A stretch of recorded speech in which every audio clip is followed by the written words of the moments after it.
शुक्रवार 4 अप्रैल 2026 को अमेरिकी बमों ने ईरान की वायु रक्षा प्रणाली को व्यवस्थित रूप से नष्ट किया। F-15E स्ट्राइक ईगल के दल के लिए, जो दक्षिणी ईरान के ऊपर उड़ रहा था, आसमान पूरी तरह से सुरक्षित माना जा रहा था। लड़ाई में उलझने की संभावना आंकड़ों के हिसाब से शून्य थी। फिर असंभव हुआ। करोड़ों डॉलर का शीर्ष शिकारी विमान जोरदार धमाके के साथ आसमान से गिरा दिया गया। 2003 में इराक पर हमले के बाद पहली बार किसी अमेरिकी विमान को दुश्मन ने गिराया। पेंटागन कारण समझ पाता उससे पहले ही फारस की खाड़ी में एक और A-10 वॉरथॉग जेट गिर गया। तेहरान ने चुपचाप फैंटम वायु रक्षा प्रणाली लगाया था। उस शासन ने मार गिराने का जश्न मनाया और उम्मीद की कि वे जलते मलबे से एक डरे सहमे परास्त व्यक्ति को बाहर निकालेंगे। वे गलत थे। फंसे अधिकारी अमेरिकी सैन्य इतिहास की सबसे अद्भुत भागने की घटना को अंजाम देने वाले थे। 28 फरवरी से युद्ध शुरू होते ही अमेरिका और इजराइल ने कई दिनों तक जबरदस्त हवाई हमले किए। इन दोनों ने कई सैन्य ठिकानों, वायु रक्षा प्रणालियों, रडार, मिसाइल लॉन्च प्लेटफॉर्म और अन्य अहम लक्ष्यों को नष्ट किया था। इससे ईरान की अपनी रक्षा करने की क्षमता बुरी तरह कमजोर हो गई थी और लड़ाकू विमानों व अन्य विमानों के लिए देश की हवाई सीमा में बेरोक-टोक उड़ान भरने का रास्ता साफ हो गया था, बिल्कुल बिना किसी मुकाबले के। लेकिन अचानक एक नहीं बल्कि 2 अलग अलग विमानों को मार गिराया गया था। तेहरान के अधिकारी एक नई उन्नत वायु रक्षा प्रणाली का दावा कर रहे थे, जो अमेरिकी दावों के विपरीत सक्रिय और प्रभावी बनी रही। जैसे ही F-15 के मलबे की तस्वीरें सोशल मीडिया पर फैलने लगी, अमेरिकी कमांडर और खुफिया एजेंट तुरंत हरकत में आ गए। उनके पास समय बिल्कुल नहीं था। ये बेहद जरूरी था कि उन विमानों में सवार लोगों को जल्द से जल्द ढूंढा जाए और बचाया जाए। A-10 के पायलट ने खराब जेट को कुवैत में उतारा और उसी दिन बचा लिया गया। लेकिन F-15 के चालक दल के सामने दुस्वप्न खड़ा था। हथियार प्रणाली। अधिकारी दक्षिणी ईरान के ऊंचे पहाड़ों में अकेले फंसे हुए थे। वह खून से लथपथ थे और पूरी ईरानी सेना उनकी तलाश में थी। गिराए गए F-15 की खबर फैलते ही ईरानी अधिकारी आम जनता से लापता अमेरिकी सैनिकों को ढूंढने में मदद करने की अपील कर रहे थे। राज्य टेलीविजन के एंकरों ने इनामों की पेशकश की और जनता से कहा, अगर आप दुश्मन पायलट या पायलटों को जिंदा पकड़कर पुलिस को सौंपते हैं तो आपको एक कीमती इनाम मिलेगा। कुछ चैनलों ने इससे भी आगे बढ़कर एक संदेश दिखाया जिसमें ईरानियों को निर्देश दिया गया था कि अगर आप उन्हें देखें तो गोली मार दें। अगर ईरानी शासन किसी अमेरिकी सैन्य अधिकारी को पकड़ लेता तो वह भू राजनीतिक दबाव का सबसे बड़ा हथियार बन जाता, एक बड़ा सौदेबाजी का जरिया जिससे अमेरिका को पीछे हटने के लिए मजबूर किया जा सकता था। एक आदमी की जिंदगी अचानक पूरे संघर्ष का बोझ उठाने लगी। अमेरिकी सैन्यकर्मी, खासकर फाइटर जेट पायलट और अधिकारी, दुनिया में सबसे बेहतरीन प्रशिक्षण पाते हैं। उन्होंने हर स्थिति के लिए तैयारी की है और दबाव में शांत रहकर सही कदम उठाना जानते हैं ताकि मदद आने तक सुरक्षित रह सके। जहां कई लोग घबरा सकते थे, वही F-15 पायलट और WSO जानते थे क्या करना है। Jennifer Kavanagh, defence priorities think tank की सैन्य विश्लेषण निदेशक, ने BBC को बताया कि उनकी पहली प्राथमिकता जिंदा रहना और पकड़े जाने से बचना है। उन्हें सिखाया जाता है कि विमान से बाहर निकलने की जगह से तुरंत दूर जाकर खुद को छुपाएं ताकि सुरक्षित रहें। इन कर्मियों को सर्वाइवल तकनीकों की ट्रेनिंग मिलती है जिससे वे बिना भोजन पानी लंबे समय तक जीवित रह सकते हैं, ज़रूरत का सामान इकट्ठा कर सकते हैं और स्थानीय इलाके का लाभ उठा सकते हैं। एक दुर्गम इलाके में फंसे हुए, सुरक्षा से सैकड़ों मील दूर, जहां स्थानीय आबादी और ईरानी सेना उनका पीछा कर रही थी, उन दोनों लोगों को पकड़े जाने से बचने के लिए अपनी ट्रेनिंग और अनुभव पर ही निर्भर रहना पड़ा होगा। US एयरफोर्स के UH-60 ब्लैक हॉक हेलीकॉप्टरों को उस इलाके के आसपास भेजा गया जहां फाइटर जेट का मलबा मिला था ताकि वहां की अच्छी तरह से तलाशी ली जा सके। इस बीच ईरानी टीवी पर दिखाए गए दृश्यों में घुमंतू स्थानीय लोग, जिनमें से कुछ के पास राइफलें और अन्य छोटे हथियार थे, पहाड़ों के बीच घूमते हुए इलाके में जीवन के किसी भी संकेत को तलाशते नजर आए। अगर ईरानी शासन अमेरिकी सैन्य कर्मियों में से किसी एक को भी पकड़ लेता तो वे अमेरिकी सरकार पर जबरदस्त दबाव बना सकते थे और यह ऐसी समस्या होती जिसे कोई भी बम, मिसाइल या सैन्य श्रेष्ठता हल नहीं कर सकती थी। ये एक ऐसी स्थिति थी जिसे अमेरिकी बल किसी भी कीमत पर रोकना चाहते थे और उन्होंने सही दिशा में एक बड़ा कदम उठाया। हेलीकॉप्टर दलों ने जेट गिराए जाने के 7 घंटे बाद लापता F-15 पायलट को पाया, लेकिन उसे निकालना बहुत भारी पड़ा। जैसे ही ब्लैक हॉक लैंडिंग के लिए नीचे आया, ईरानी जमीनी बलों ने उस इलाके पर घात लगाकर हमला कर दिया। छोटे हथियारों की गोलियां फ्यूजलेज को चीरती चली गईं।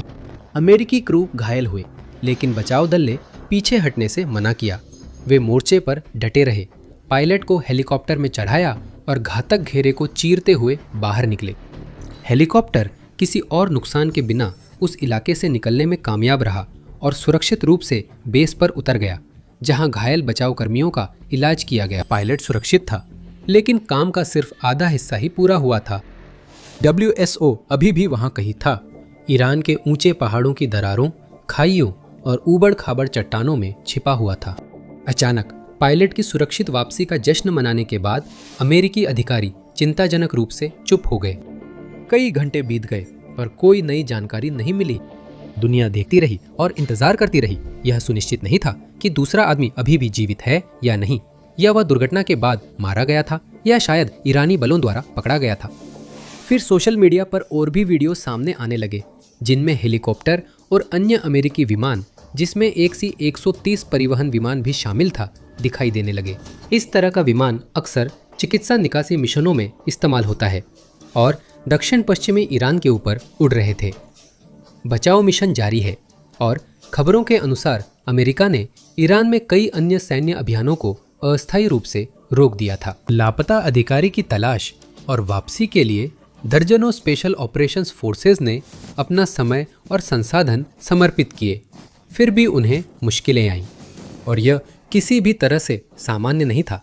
कॉम्बैट सर्च एंड रेस्क्यू या CESAR मिशन पारंपरिक खोज और बचाव अभियानों की तुलना में कहीं अधिक कठिन होते हैं। राहत कर्मी बस यूं ही इलाके के ऊपर उड़ान भरकर आराम से आसपास के क्षेत्र की तलाश करके घायल या लापता कर्मियों को ढूंढकर और सावधानी से उन्हें अपने साथ नहीं ला सकते। ऐसा करने से वे उन्हीं घोस्ट मिसाइलों के तुरंत निशाने पर आ जाएंगे जिन्होंने F-15 को नष्ट किया।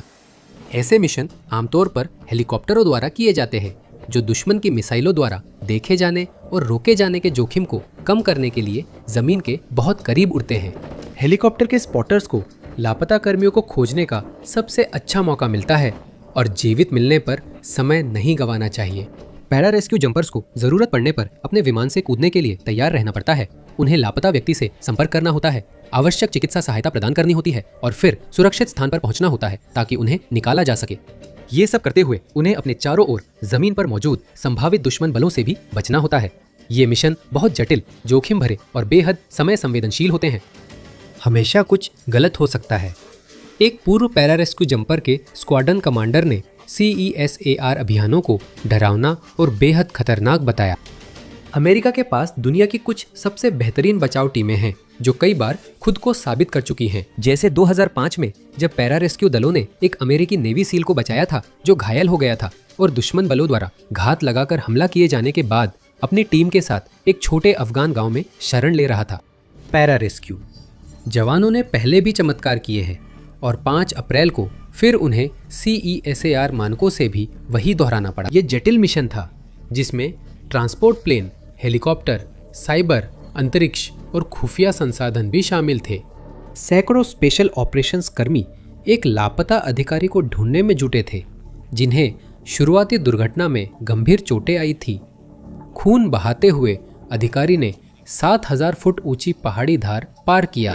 वो चट्टानों में गायब हुआ। फिर उसने बहुत बड़ा जोखिम उठाया। उसने आपातकालीन डिस्ट्रेस बीकन सक्रिय किया जिससे सिग्नल CIA पहुंचा, लेकिन वह बीकन लगातार चालू नहीं रख सकता था। यह निश्चित मौत की सजा होती। वायुसेना के लड़ाकू पायलटों को सिखाया जाता है कि दुश्मन क्षेत्र में अपनी लोकेशन का सिग्नल लगातार न दे। जो सिग्नल उसके देश को बताएगा वही इलेक्ट्रॉनिक फ्लेयर की तरह होगा, जिससे हर ईरानी खुफिया यूनिट उसकी लोकेशन जान सकेगी।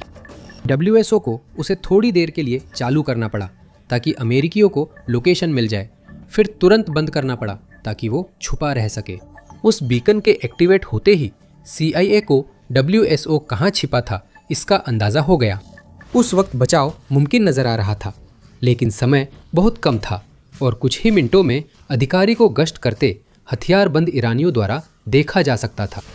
CIA ने अमेरिकी बलों को समय देने की योजना बनाई। CIA ने ईरान में गलत सूचना अभियान चलाकर झूठी कहानी फैलाई। वायुसेना के जवान को ढूंढ लिया गया था और वह पहले ही एक जमीनी काफिले के जरिए देश से निकाले जाने की प्रक्रिया में था। खुफिया एजेंसी को उम्मीद थी कि इससे ईरानियों का ध्यान उन पहाड़ी इलाकों से हट सकता है जहां वे तलाश कर रहे थे और वे इसके बजाय क्षेत्र की नज़दीकी सड़कों और रास्तों पर ध्यान केंद्रित करेंगे। CIA की रणनीति समय पर काम आई।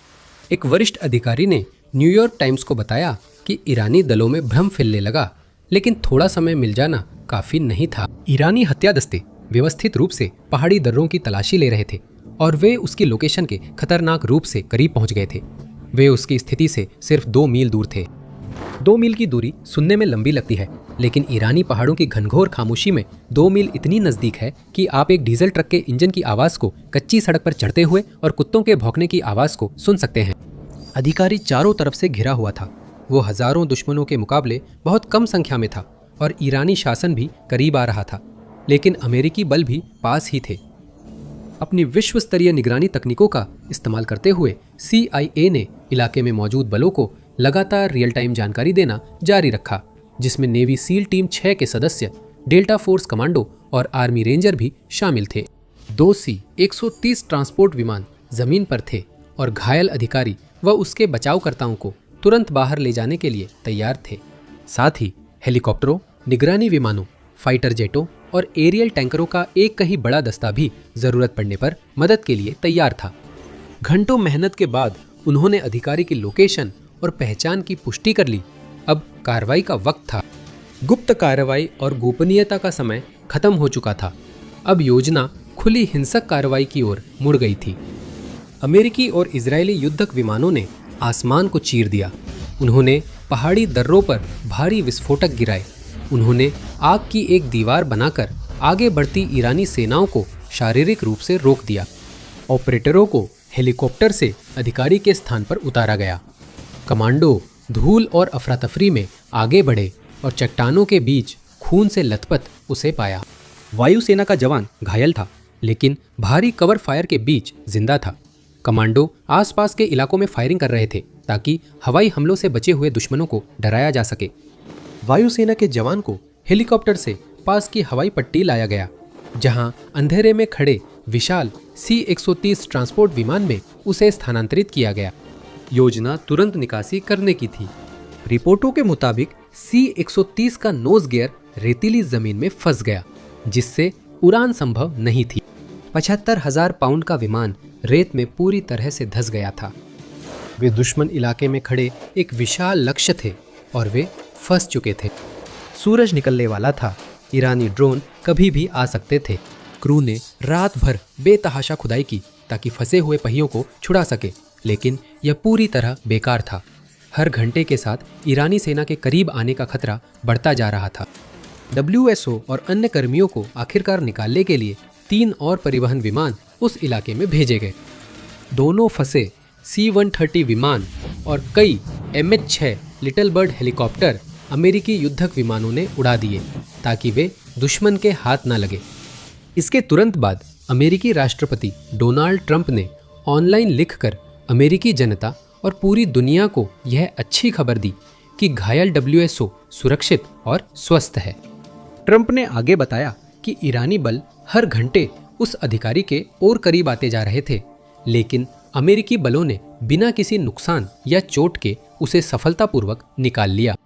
यह एक जटिल मिशन था जिसमें कई जोखिम थे और यह पूरी तरह योजना के अनुसार नहीं चला। आखिरकार वही नतीजा निकला जो मायने रखता था। WSO सुरक्षित था।